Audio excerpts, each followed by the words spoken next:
جب دنیا کی سب سے بڑی فوج کعبہ کو گرانے کے لیے نکلی تو لوگ سمجھ رہے تھے کہ شاید آج اللہ کے گھر مٹ جائے گا، مگر انہیں کیا پتا تھا کہ جب بات اللہ کے گھر کی ہوتی ہے تو مدد زمین سے نہیں آسمان سے آتی ہے۔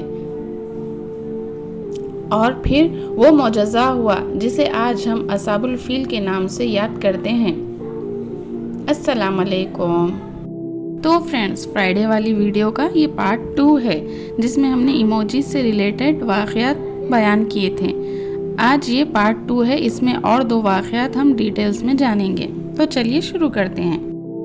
میں نے شارٹ ویڈیو میں یہ ایموجی دکھائی تھی اور اس کا آنسر تھا کہ اصحاب الفیل کے حملے سے پہلے ابابیل برڈز کا معجزہ۔ تو اس کا تفصیلی واقعہ یہ ہے۔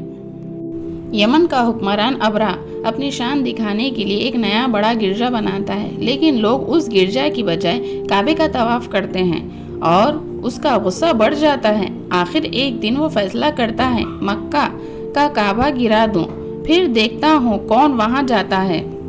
وہ ہاتھی، لشکر، سینا، تیزیاں سب کچھ لے کر مکہ کی طرف چلتا ہے۔ جب لوگوں نے دیکھا کہ کعبہ گرانے والا ہے تو دل دہشت سے کانپ گیا۔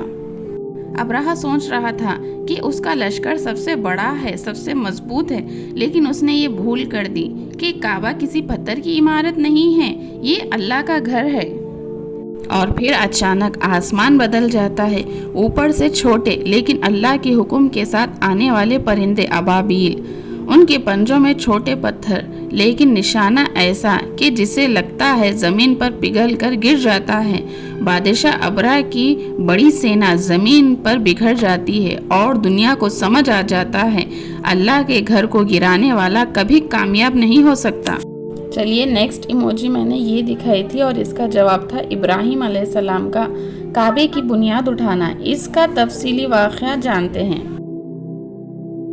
وقت واپس پیچھے جاتا ہے۔ جب ابراہیم علیہ السلام کو اللہ کا حکم ملا، انہوں نے اپنے بیٹے اسماعیل علیہ السلام کے ساتھ مل کر کعبے کی بنیاد اٹھائی۔ ریت، پتھر اور ہوا، دھوپ، لیکن دل میں صرف ایک دعا، ربنا تقبل منا، یا اللہ اس عمل کو قبول فرما۔ وہ کعبے کو عمارت کے لیے نہیں، عبادت کے لیے اٹھا رہے تھے، اور آج تک لوگ مقام ابراہیم پر کھڑے ہو کر اس دعا کی گونج محسوس کرتے ہیں۔ ایک طرف فوجوں کا گھمنڈ مٹھی بن گیا اور دوسری طرف 2 نبی کی نمارت جو تقبل بن گئی۔ اللہ بتانا چاہتے ہیں جو اس کے گھر سے ٹکراتا ہے مٹ جاتا ہے، جو اس کے گھر کو عزت دیتا ہے اٹھ جاتا ہے۔ اور اسی لیے کعبہ صرف ایک عمارت نہیں، یہ اللہ کی قدرت، اس کی حفاظت اور ایک پاک سلسلے کی نشانی ہے جسے ابراہیم علیہ السلام نے اٹھایا اور جسے اللہ نے قیامت تک کے لیے محفوظ کر دیا۔ سبحان اللہ۔ اگر آپ کو یہ واقعات پسند آئے ہیں تو کامنٹ میں سبحان اللہ ضرور لکھیے گا۔ ویڈیو کو لائک، شیئر، سبسکرائب کر لیے۔ ملتے ہیں نیکسٹ کوئز میں۔ اللہ حافظ۔